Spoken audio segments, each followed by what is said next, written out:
Love that fresh coriander taste in your food? What if I told you you can grow it right in your kitchen, balcony, or garden without needing a green thumb?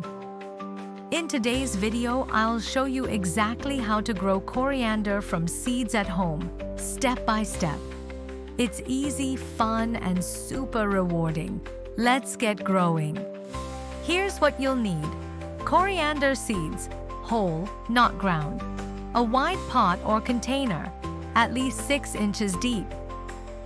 Potting soil or garden soil. Water a sunny spot, like a windowsill or balcony. You can even use seeds from your kitchen spice rack. Just make sure they're not roasted. To get better germination, slightly crush the coriander seeds, just enough to split them into halves.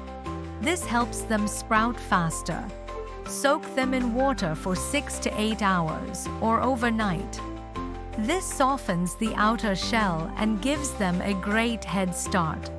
Now, fill your pot with moist soil and level it. Scatter the soaked seeds evenly on top. Don't crowd them.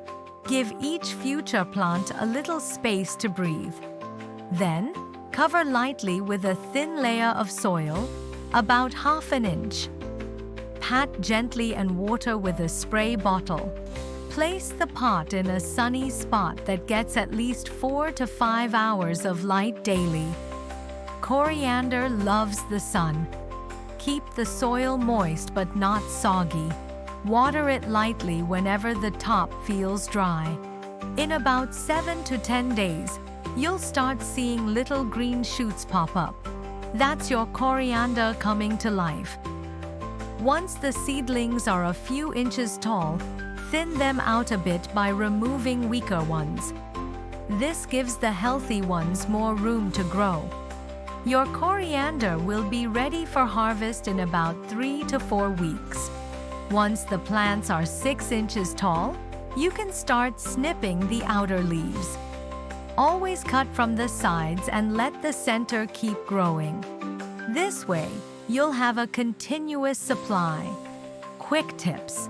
Sow seeds every 2 to 3 weeks for continuous harvest. Don't overwater.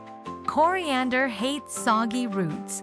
Use fresh leaves in salads, curries, chutneys, and more.